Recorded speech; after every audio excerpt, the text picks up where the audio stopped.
Greater اسرائیل بنے گا. حدیث میں خبریں یہ سارے مسلمان ممالک تمہارے ہاتھ سے نکل جائیں گے مسلمانوں. یہ عراق اور اردن اور یہ اور وہ، یہاں تک کہ ترکی، سعودی عرب کا بھی شمالی حصہ نکل جائے گا. البتہ مدینے کا جو ان کا پروگرام ہے اس کو اللہ نہیں پورا ہونے دے گا. مدینے میں داخلے کی ان کو اجازت نہیں ملے گی. بہرحال یہ سارا کچھ ہونے والا ہے.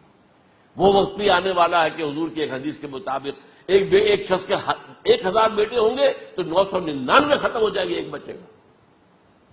یہ وقت بھی آنے والا ہے کہ حضور فرماتے ہیں اتنی بڑی جنگ ہوگی، اتنی خوریزی ہوگی کہ پوری زمین اٹھ جائے گی لاشوں سے. تو پرندہ جو ہے کوئی، ایک تو پرندے ہوتے ہیں کہ جو مردار خور ہے، گدھ ہے، وہ تو بڑی خوشی سے اتریں گے، تناول فرمائیں گے لاشوں کو. اسی طریقے سے کوے ہیں، چیلے ہیں. لیکن جو نفاست پسند پرندے ہیں وہ لاش کے اوپر اترنا نہیں چاہتے. تو ایک پرندہ اڑتا چلا جائے گا، اسے کہیں زمین پر اترنے کی جگہ نہیں ملے گی، لاشیں ہی لاشیں ہوں گی، یہاں تک کہ وہ تھک ہار کر اس کی جو ہے پر جواب دے جائیں گے. گرے گا تو لاش پر گرے گا.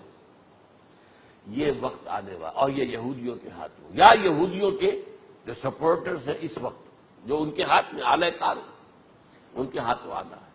میرے نزدیک اس کام کے لیے اس ملعون قوم کو، کہ جو حضرت عیسیٰ کے زمانے سے ملعون ہو چکی ہے، اس کو باقی رکھا گیا ہے. اسے یہ موقع دیا گیا ہے. اس نے اسرائیل بنا لیا ہے. تقریباً 2000 سال کے بعد وہ دوبارہ آ کر آباد ہوئے اس سرزمین میں جہاں سے نکال دیے گئے تھے 70 عیسوی کے اندر. یہ سارا کچھ کیوں ہو رہا ہے؟ ان کا یہ استثناء کیوں کیا گیا؟ یہ بڑی تلخ بات ہے، یہ یاد کر لیجیے.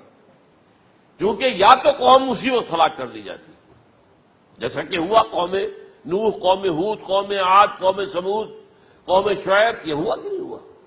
اور سدوم اور عمورہ کی بستیاں جہاں حضرت لوط بھیجے گئے، اور آل فرعون جو ہلاک کیے گئے. یا تو پوری قوم ہلاک کی جاتی، نہیں. یہ یوں سمجھیے کہ اس پورے معاملے کو درمیان میں سے ایک وقفہ دے دیا گیا، حضرت عیسیٰ کو اٹھا لیا گیا، اور حضرت عیسیٰ دوبارہ آئیں گے. یہ کیوں کیا گیا؟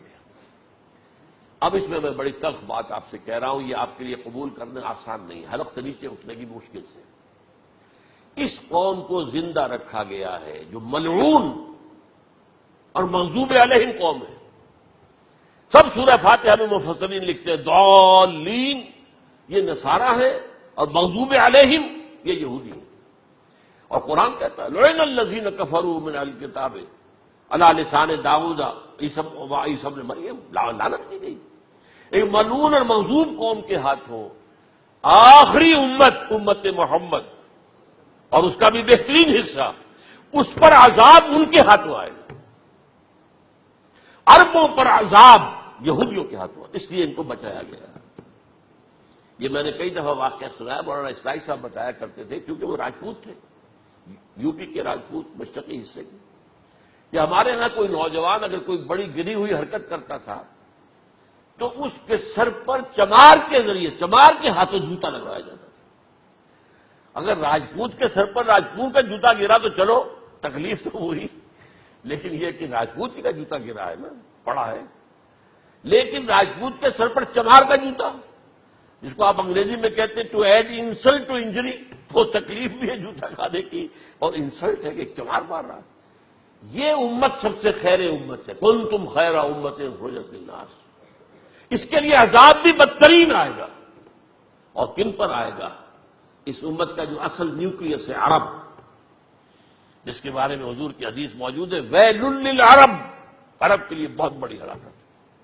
اور آج ہماری نظر میں آ رہا ہے وہ ملعون اور مغضوب علیہم قوم، ان کے سینے کے اندر خنجر کی طرح بھونکی گئی ہے.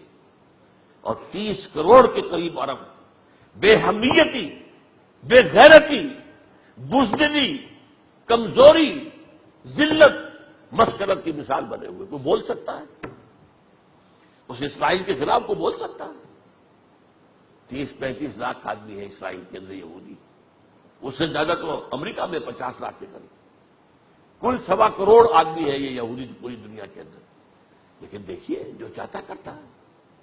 جب چاہا اس نے عراق کے ایٹمک انسٹالیشن کو تباہ کر دیا، اور سعودی عرب کی فضا میں اس کو فیول کیا ہے انہوں نے. دوبارہ ری فیولنگ جو ہوئی ہے ان کے جہازوں کی، وہ سعودی عرب کی فضا میں ہوئی. اللہ تعالیٰ نے یہ کوڑا ان مسلمانوں کے لیے رکھا ہوا ہے کہ جن کے رتبے ہے سوا، ان کی سوا مشکل ہے۔ جتنا اونچا مقام اللہ نے دیا عربوں کو، ان میں حضور کو اٹھایا، ان کی زبان میں اپنا آخری کلام نازل کیا، تو ان کی ذمہ داری بھی بہت ہے۔ جن کے رتبے ہیں سوا، ان کی سوا مشکل ہے۔ یہ ہے میرے نزدیک واللہ اعلم